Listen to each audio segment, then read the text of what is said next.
Hi, welcome to the Chantay Golson Show, where every entrepreneur and leader will find information that will be readily available for their usage in their leadership as well as their business.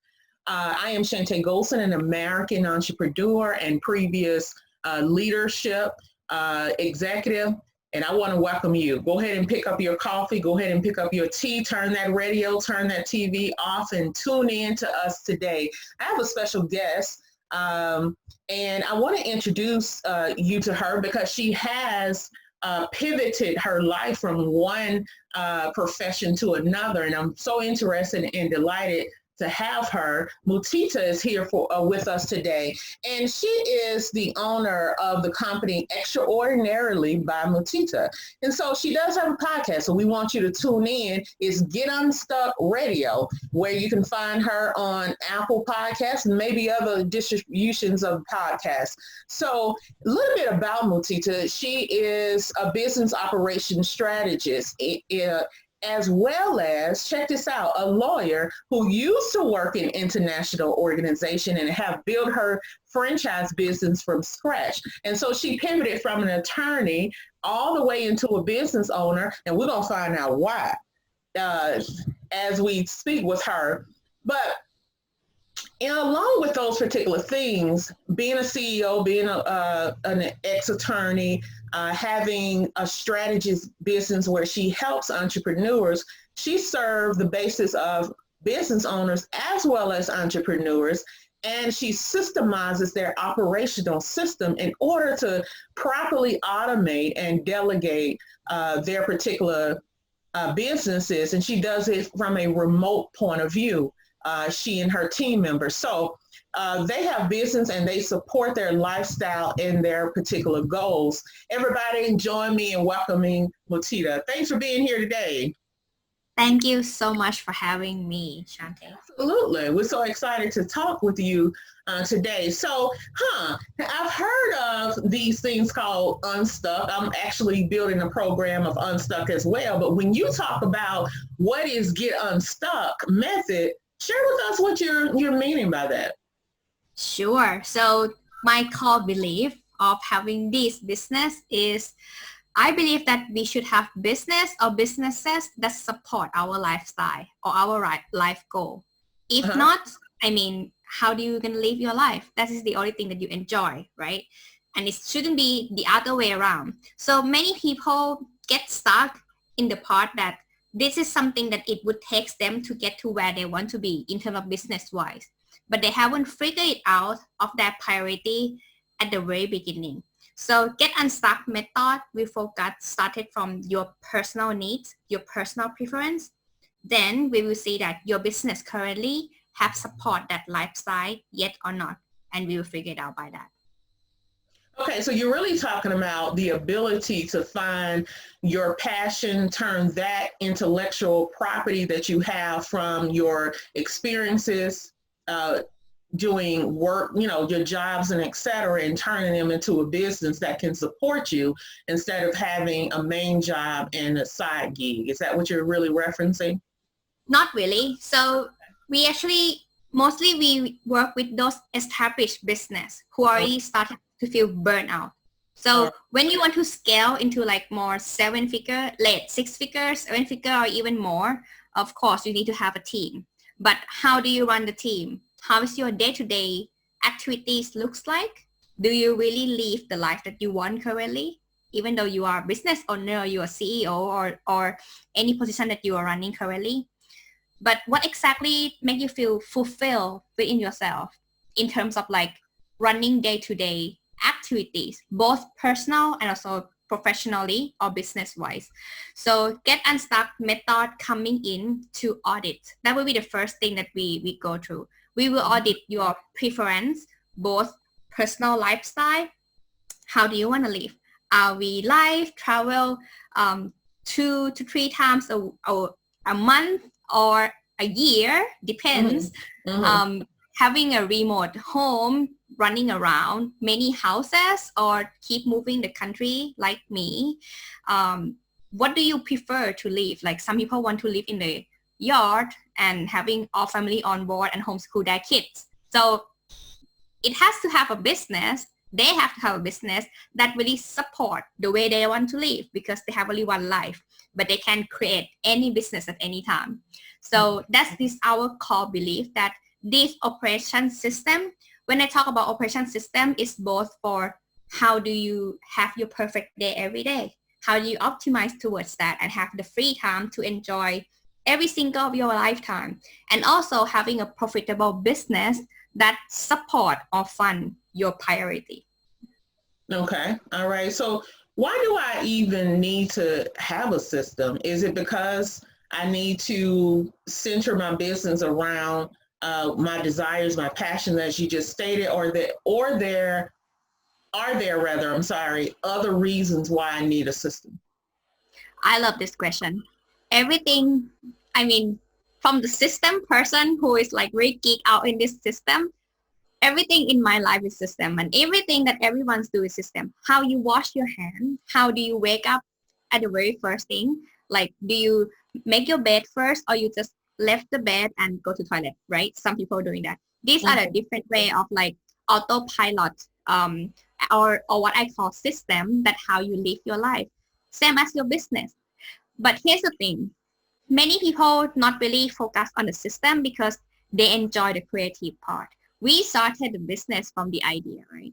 If we talk about innovation diffusion curve, everyone start at the innovation point, that we innovated this idea and we have to get the market proof, we have to get it validated so that we can find the early adopter.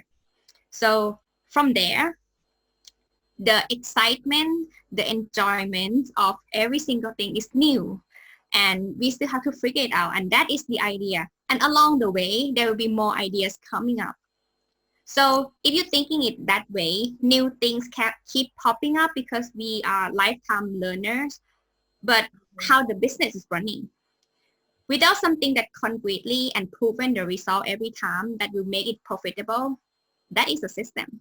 If you don't have that system, how can you explore the world and enjoy your new creativity that will expand your business further? Okay. So I'm curious, from the point of identifying a client or customer to the point of setting up a system for them, do you specialize in one area or one discipline more than the other? If not, how do you then identify what you need, what you can do to help a business or a leader? So this is like small line between what I do and what business coach is doing. So if you think about in terms of like, they all usually already have mentors, business coach, advisor in any other area. But why they come to me, right? They come to me because they have implementation issue. So how can you get from theories into action? That's how they come to me. We break down whatever you have learned or have been guided from your business coach, your mentor, or whatever you learn and have been proven or validated or have already established in your business that is profitable. Make it more flow within the workflow in terms of operation side, and set you working on the business, not as a job that you still have to work day in and day out. Because of that, we help you set up the system, help you run. How many people do you need? Some people would say that, oh, you need to hire a new CEO so that you have no need to manage. But if you like to manage the team, why do you need a new CEO? For me, it's very preference based, depends on your strength and weakness. Depends on what you enjoy working on daily basis. Like, we really optimize every single action to fund your goals, to optimize it towards your goal. That's the only way. And we will reverse engineer whatever it takes to get there for you. Okay, so more so execution is what I'm understanding. So when you ask me about from the qualify the best clients, that would be the marketing campaign that they have to be already aware. But there are tons of like marketing way that you can do, right? Lead generation, how you're gonna position your offer, how the PR strategy looks like those are marketing part. until you bring the marketing to the sales funnel or sales process. And how you close the sales, again, it depends. You do it automatically with one landing page, and then like they can just go through the course as a infopreneur or those who already have digital products, or you gonna close them on the phone or meet them in person. There are many ways that you can do the sales process to get the clients, and then you onboard the clients. And then the next part, if you ask me which part I'm most expertise, I would say that the upcoming part, which is I call customer service. So the customer service have two parts in my opinion, and this is something that I always explain to my clients that we have to establish. There will be two parallel lines along the way of success part to the customer. So one hand will be how the customer or the client experience with you from where they were to where they want to be. And that is the promise that the business owner, entrepreneur give them. That's how you get paid for, right? That's how you solve the problem for them, how you give the solution. And another parallel line that you have to be in mind all the time is the back end office. I call this clients fulfillment. So how do you fulfill your clients by that? From each touch point, each milestone that they have to get contact with you or your team, that is something they don't know. Like the back end things that like how messiness, how day-to-day works looks like, the humans problem, the automation problem, the technical problem, or even admins or financial issue that's happening on the back end every single minute that you run the business. So these two have to be aligned, because at the end of the day, it has to lead to your clients is happy and also they get fulfilled. Okay. All right. And so with that being stated, you then help them to understand which tools are necessary. So how do you know what project management software to use? Yeah, it's just funny enough that like people ask me about, so what would be the project management software that you would recommend? Before you think about which project management you're going to use, you have to ask what type of operation you are working on currently, how you communicate with your team, how do you storage your SOP, or how do you talk to them? Because mainly there are three types of project management software. The one that have like the index one that contain all the storage of the SOP, just a storage. Second one would be the communication project management, like those communication platforms such as Slack or any parts like Redboost also have some communication funnel. So they try to do all in one though, but still each software have particular thing that they solve. And the third type would be the project progress. So Trello, for example, is more vision that you can move around the board, or Asana that you can change how you view things, both tagging as a Trello board or tracking the progress by documents or other types of view. So if you think about that, before you ask me which project management software is the best for you, I would ask you back, tell me how you communicate with your team. Tell me how do you use the Google Doc or like something that you use most often. Because actually, surprisingly, many of the companies have worked very well only Google spreadsheet, and they have no issue with it because they have everything with Google. Yeah, and you have no need to pay anything, only subscribe to the G Suite, right? So it can reduce you a lot of cost, because you wouldn't think that how many people using duplicated software that have the same function but not really go along well together, but they're still paying it every month. So we can help you save some money though by that. Okay. All right. And so why is team health so important?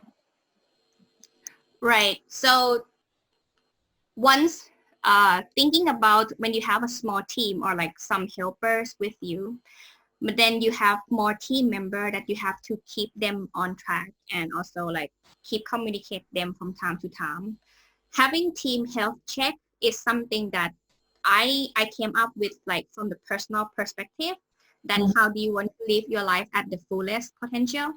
Your team also a human being.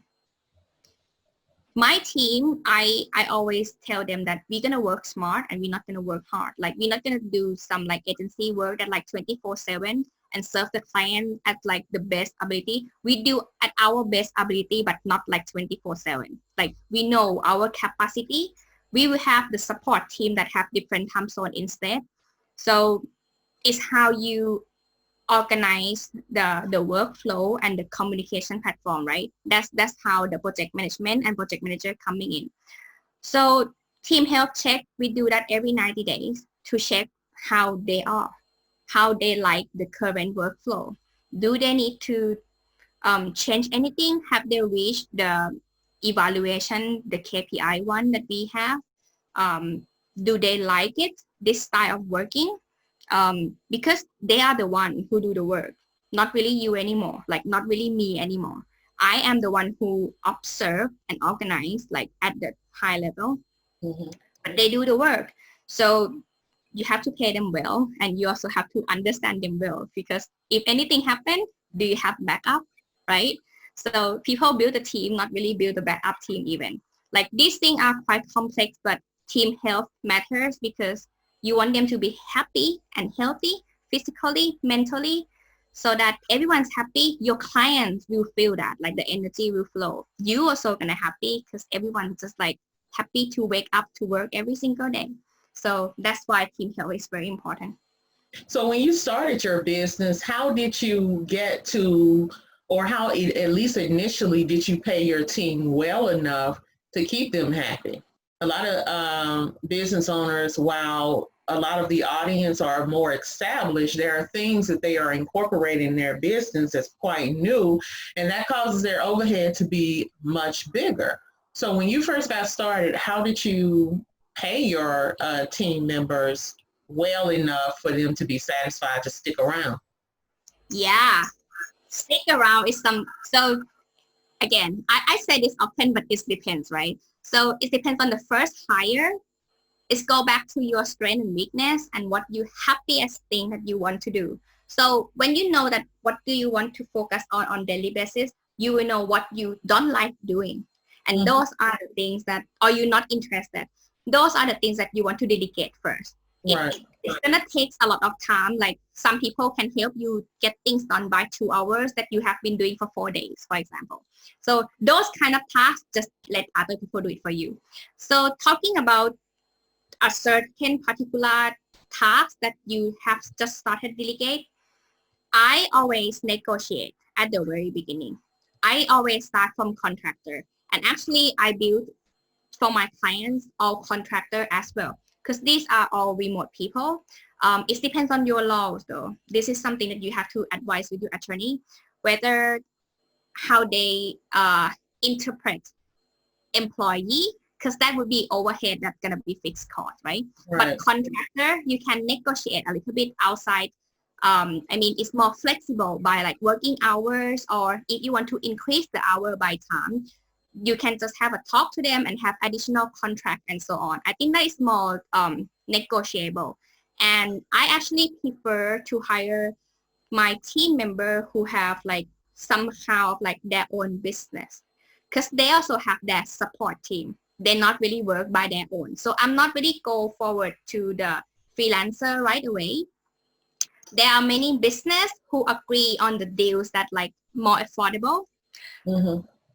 It takes time to find them. That's why many people hire us to be the headhunter and then like get the right people to support their team. So once you have the resource and once you know where to find it, and also get the right job description that exactly this is going to be the person who able to solve your preference and also meet that preference at the right timing, right price. It's not about how long they're going to stay with you. It's about how satisfied they will be every time that they finish each project. So after that, they will not really have the problem of like they're going to leave you, because they get paid by the job because they are contractors. You know what I mean? So this could solve a lot of problem. And if you're going to give them the bonus or having them more time to like going to the holidays regarding to your laws, again, go back to the contract wise, that's totally fine. And it's always able to change.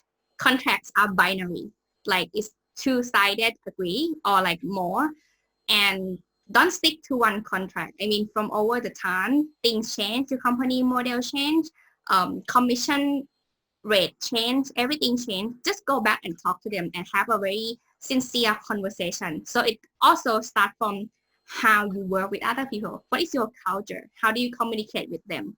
It's from your personal way for sure. How do you prefer to feel happy working with other people? Same as them. So to be honest, I'm not really having people leaving my client's company because I able to bespoke the culture that they're really looking for. And then I already talking to the potential candidates, even they are not getting hired, make it really crystal clear. What can they expect? I'm not sure have you experienced this or not, but I ask them what is their best day at work looks like. I also ask cross-check to my clients, what is their best day at work looks like. If it's not aligned, like the way that they really happiest day at work, they cannot work together. So you're saying best day. Is that what you're saying? Okay. Yeah.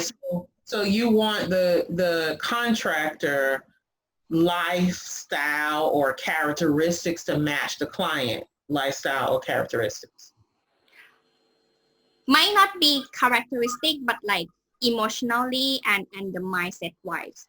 So that's how HR job will be pre-read and also pre-qualified. I think the lifestyle can change a little bit regarding to the circumstances, but the mindset quite takes longer time to change. And usually the bad hire that we having in general would be not really aligned with the same mindset, not really aligned with the same energy, or not really good as they say. So we actually fire them instead of they leaving us.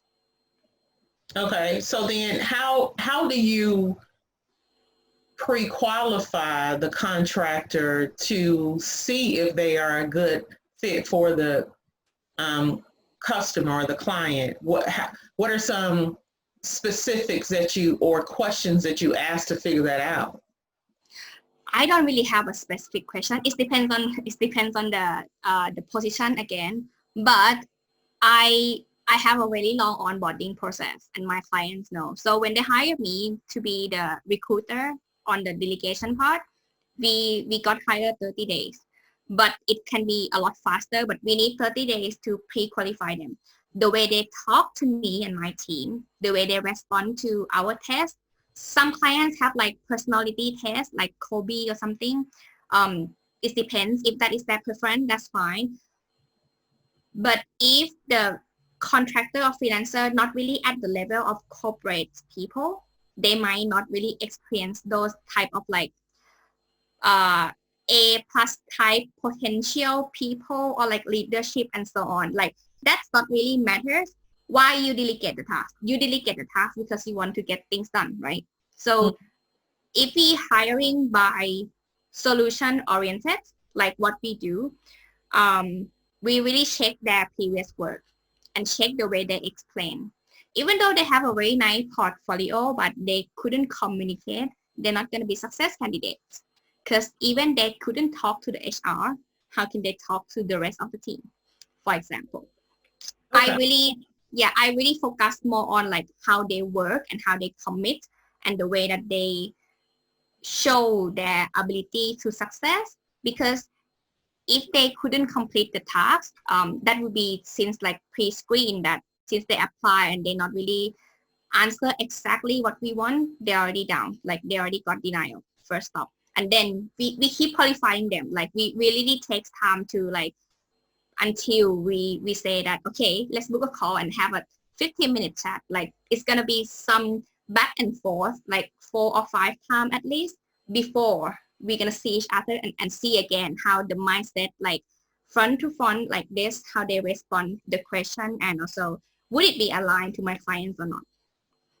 Okay. So how did you, I guess I need some clarity on something before I ask you about how did you get started in your business. The clarity is, in my opinion, when you talk about a contractor versus a freelancer, where do you find these contractors? Are they working for a corporation and they want to do some things on the side? How do you locate contractors? Because contractors almost sounds like the same as freelancers. Yeah, it can be the same. Okay, let me clarify myself. Contractors, I mean in terms of like by laws. So let's say that the full-time employees also contractors, but you might interpret them as employee full-time. Versus you also have a contractor that your law allows them to be just a contractor type, not really an employee who will be a fixed cost to your company, that you will need to provide them like benefits, and also I'm not sure how do you call it, like those requirement legal side that you have to provide to your full-time employee. So those will have more commitment. So I'm sorry, you're really saying a difference between a W-2 employee and a 1099 contractor. Is that really what you're saying? Yeah, I don't know about the US law, apologize, but yeah, it seems like the right answer. So in that sense, freelancers usually will be solopreneur. Usually would be like one person solo doing the thing, who take the task from you and then get things done. But if you go to Upwork or like Fiverr, you will see there will be mainly two types, right? Freelancer and agency. So agency means more than one person. They might have like some project manager who like give the task to the right candidate again or something like that. So those are the types that I say. However, regarding to the position that you're recruiting, it might not necessary either would be freelancers or the agency wise. It's about how they get things done, because you want to know who will do the work exactly from the process that you prefer, and also your vision that you want things done.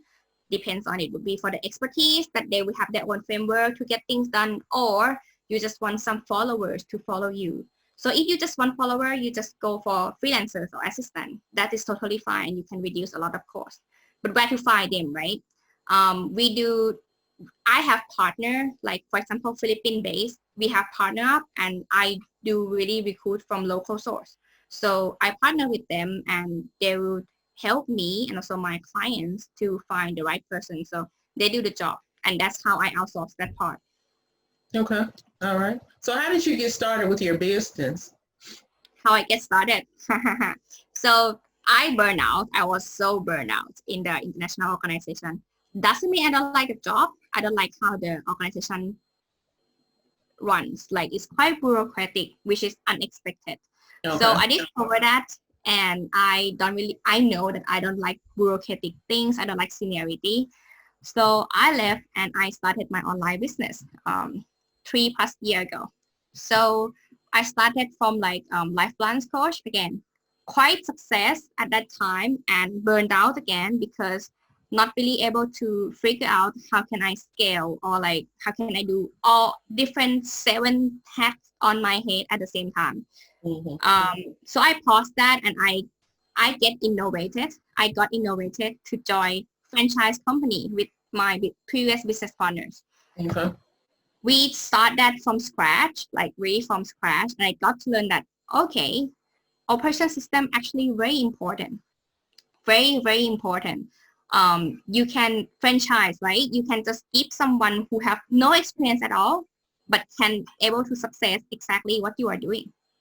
So it's actually very important to get this system manual and also guidance to the right person or to anyone and able to duplicate. These are an example for followers. They just follow your step. That's how the franchisee works.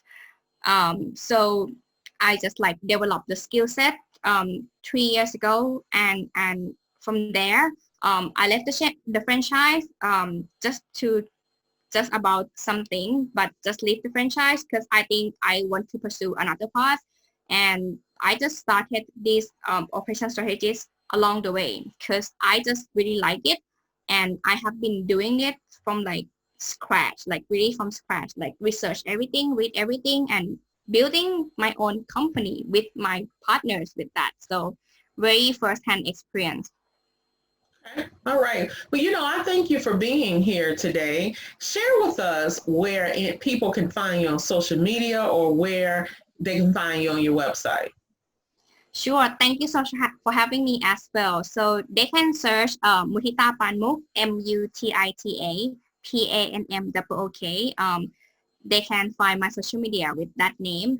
And also, if they're interested to follow my weekly research, weekly experiments, whatever I came across from my clients or even some people that I learn on weekly basis, please check it out at beforeyouscale.com. And that is to subscribe to my weekly newsletter that I share some good stuff with you every week.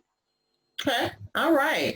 Well, thank you so much for being here again. And all right, guys, make sure that you go and follow her on social media as well as look at her website and subscribe for her newsletter so that you can find out some more great things that she's doing.